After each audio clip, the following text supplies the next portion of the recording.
Hello and welcome along, everyone. My name's Paul Dredge, and I'm joined here today by Chris. Welcome along to our Teams Nation, talking to our speakers in the build-up to the big event that's happening later this month in March. It is actually this month it's happening, so I now can say that rather than saying next month. So, Chris, welcome along stage. I want to give everyone a quick introduction to who Chris is, what you do, and so on. Yeah, thanks, Paul. My name is Chris Huntingford. I am a avid Power Platform fan. So yeah, I work at a company called Avanade, the one that's really orange, just so happens. Yeah, and I'm the global Power Platform SME and Power Apps lead. So my goal is really working with loads of customers all over the place, building up enthusiasm on the platform. But my true love is working in the community. So yeah, I've been doing that for, goodness me, a long time. It's been pretty epic, man. So yeah, thanks for having me, and I'm looking forward to Teams Nation, the first ever Teams event I've spoken at. So brilliant.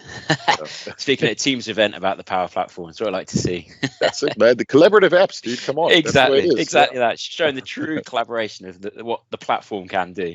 Yeah. So brilliant stuff.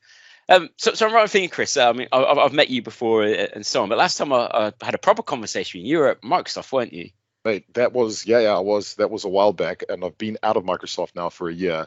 Man, it's been cool coming back to partner. I did enjoy Microsoft a lot. It was really cool. Yeah. I got to meet people like you and lots of other folks. But I just feel like coming back to partner has been kick-ass because I feel like I'm in the action. Brilliant. And that's been the fun part.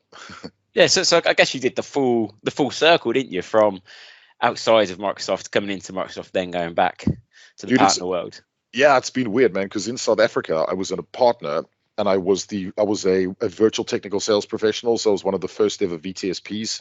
So I worked at partner, but had a Microsoft badge, then moved to the UK, did the exact same thing, went to Microsoft and came back to partner. So I just got to knock off the customer thing on the list, and then I'm good. Brilliant stuff, yeah. Good stuff. And you already mentioned about you do a lot of community work, so You do a lot around the Power Platform. Is it Power Platform Saturdays, Sundays, wasn't it? Used to pre-COVID, we used to get together, didn't you? Sort of, yeah. There was a lot of, so it originally started off with Dynamics. The Power Platform doesn't come from Dynamics. I'm just telling you. Those of you that think it does are wrong. Some of it does. Anyway, we'll conquer that at another point. But no. So I've done work with Raz and them on the D365 Saturdays, and then they turned to Power Saturdays, and now everything's like Power Saturday, Power Tuesday, whatever. But like, as long as communities are getting together, and then a lot of stuff with the user groups across the board. And then one of my pals, Seb Matthews, and another dude called Alan Erdley, introduced me to the SharePoint side. I have not been a big SharePoint advocate other than, getting into the platform. And now I'm like, okay, cool. SharePoint's actually all right, And obviously also meeting people like Chris Horde. So he introduced me to the team side of things, actually. And yeah, it's been cool, man, because I feel like all of the Power Platform is like the only platform that brings in all the other bits, right? So I feel as if you can do Power Platform and go to an Azure boot camp or go to a Teams session or go to a Dynamics session, and you're like, cool, this is awesome. Brilliant stuff. So I liked how you said about SharePoint. You weren't really a SharePoint guy. SharePoint's always got a bad name, hasn't it?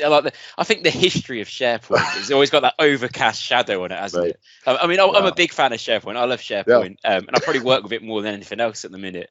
With what we're doing here, who I work for. But I think it's just funny, isn't it? It's always got that bad reputation, and Microsoft have done a good thing, haven't they, with Viva Connections? I think Microsoft have marketed that to perfection, because they do not mention SharePoint in anything around marketing and Viva Connections. No, and it is funny, man, because SharePoint is the back end to a lot of stuff. Yeah. And like I said, love it or hate it, it's there. And bits in bits and dribs and drabs and whatever you do. And I used to have this ongoing battle with people around data, and I'm a data fiend, man. Like, treat data with respect or else be fined, and yeah, there's always the world of the SharePoint list folk and the Microsoft list folk. Then there's the Dataverse and Dynamics folk, and then there's the SQL and Azure folk. And there's always been this like fight. And actually, what we figured out is they actually just work pretty well together. So everyone just get along, kind of thing. Yeah. But that's my motto before. Was SharePoint is not a relational database. I know in the back end it kind of is, but it's just use the right tool for the right job. And people like Paul Cumsey, who's in Australia, I got an education from him, and lots of others. But it's been cool, man, because I feel as if coming into the community with a different set of hats and having respect for the various different products has actually gotten me into a position where I can learn a lot more and engage in a lot more community events like Teams Nation. Awesome. Yeah. Awesome stuff. I'm right in thinking as well, you've got a YouTube channel, haven't you? Dude, I don't use it, man. I do, but like I put junk in it. Like I'm not one of those people that blogs, or I had a blog once. I kind of have a YouTube channel. I just talk trash on Twitter and go to events. I do enjoy your tweets because they're always. I love your headline as well. It's like my opinions or my opinions only. Even when you're at Microsoft, I had that, and I think the tweets you send out, it's like this guy. Yep, he says it as it is. It's perfect. It's what people want to hear. There's no fluff around with it and stuff. It's great. I get myself into trouble, dude, a lot. Like yeah, I've been wrapped over the knuckles a couple of times for being too shouty. But you know what, dude? Like, let me tell you, would you rather just be told the way it is and like, hey, this is what I think, than somebody with a watered down, whiffly piffly opinion going, it's just no, screw that, man. Like, this is the way it should be, and let's try it out. And if it doesn't work, cool. Smack my hand, and we'll go for another route. So yeah, man, that's why I don't have a blog. Yeah. I have a lot of censored words on it, I'm sure. Oh yeah, dude, trust me. I mean, I've got something in the pipeline actually. I've been building a website in the background because I rebranded to. I used to be called the Tattooed CRM guy, and obviously CRM's dead. So now it's that platform guy. But yeah, man, it's pretty rad. So you'll see it soon. But it's not focused on just Microsoft stuff. It's also astrophysics and geology and stuff like that. Ah, nice. Oh, awesome. Yeah. Awesome. And I don't know if I've got this completely wrong. Am I right in thinking you're a musician as well? You do music as well, don't you? I like the way that you refer to it as music, actually. If we could keep this on recording, because it's more noise than anything else. Yeah, dude. I have a drum kit and I just trash the place, man. It's good. I think that's a good way to release some stress at the end of the day, though, isn't it? Yeah, it's after using them pesky access databases, you just got to hit the drums. Somebody's going to shout at me for that one. Excellent. So we'll move away from that stuff before I get you in any more trouble. But how did you get into public speaking? Oh man, I did it in South Africa. I did a Toastmasters course, and then I've just never shut up since. So yeah, man, it just felt natural to go and do it in front of a lot of people who apparently listen. Yeah, I mean, awesome.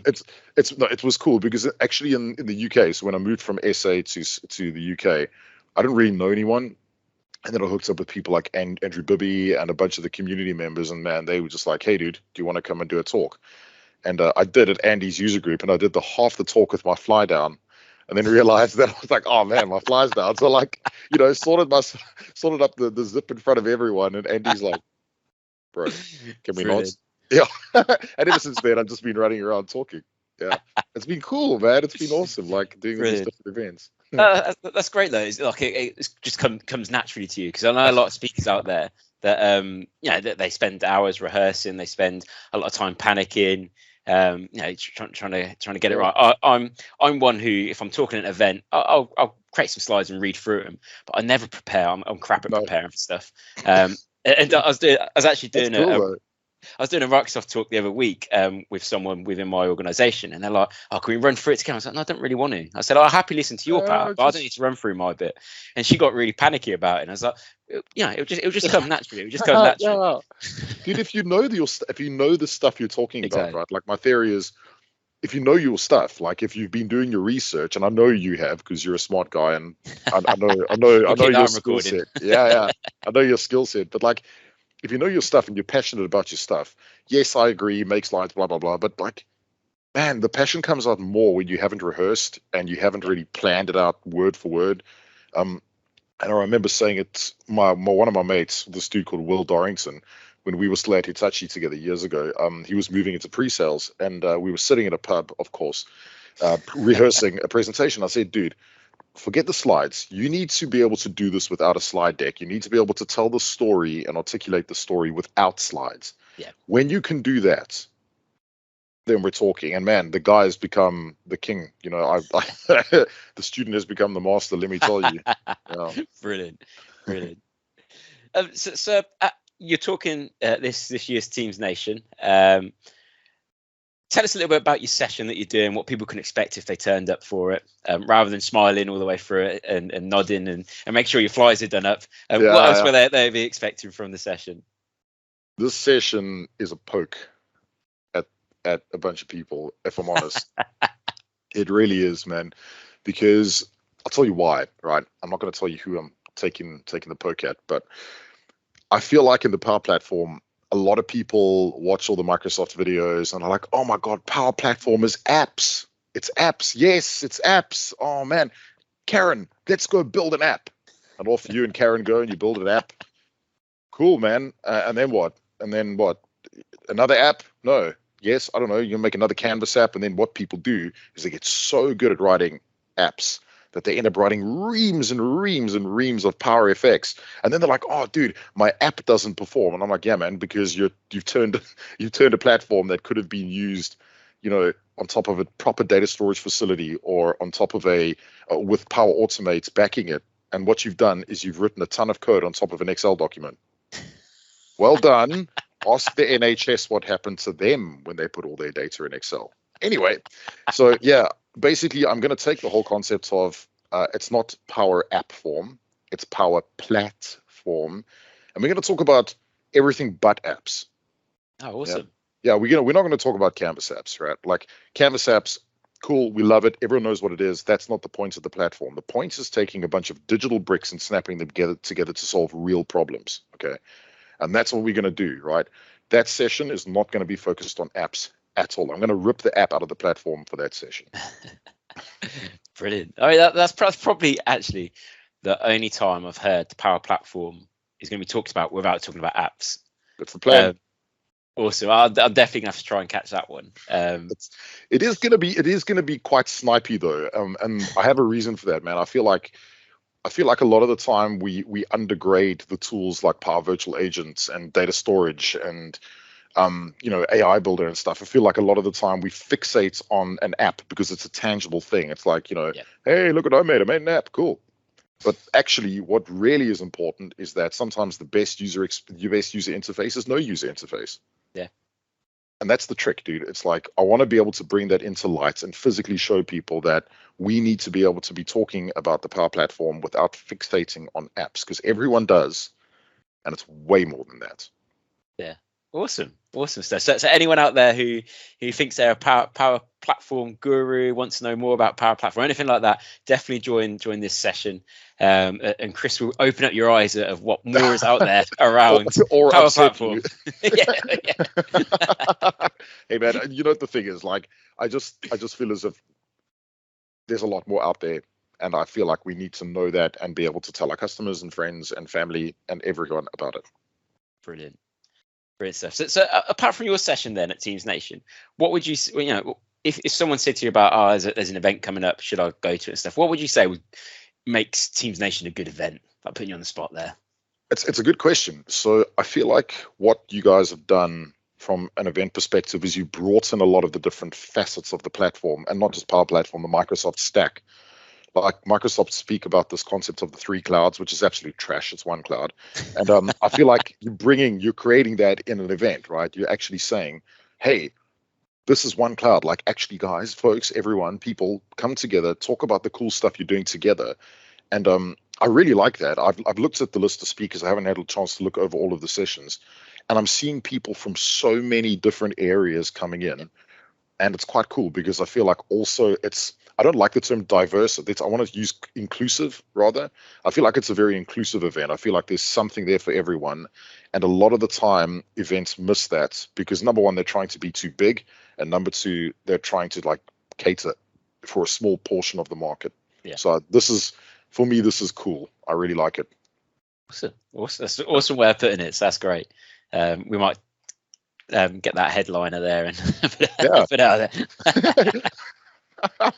That's cool with me, man. I'm happy with that. Okay, so going completely off topic here, just to wrap up. What's your favorite film? Oh man, I have a cross between Hackers. I actually got into IT because of the movie Hackers and have a bunch of really? tattoos. Yeah, the Angelina and John Lee Miller version. Yeah, and probably up there is the Boondock Saints. Okay. Those two, and Fight Club 3. Fight Club, yeah. Fight Club is a class one, isn't it? It's one of those ones where I don't think you'll ever find a film like it. That's it's what is it? Wait, I've just lost the term. Blast. I can't remember what I was going to tell you. Must have happened at nightclub, Fight Club, and stayed there. That's what it was. Well, that's it. I was generally thinking about the end part where he like the big reveal comes. Then I was like, oh wait. And I have a question for you. What's your favorite movie? My favorite movie? Oh, that's a tough one. So I'm a big Arnold Schwarzenegger fan. Yes. My dog's actually named Arnie after him. So I think my favorite film with him, and it's probably the cheesiest one of his as well, is Commando. Yes, dude, come on, he gets in the truck with the yes, yeah, carries a tree trunk on his arm, hides behind flower pots shooting people. It's like this guy's got it all. Like he's took on a whole army on an island and hides behind flower pots. It's just brilliant. Gets into chopper. That was a terrible rendition of Arnie.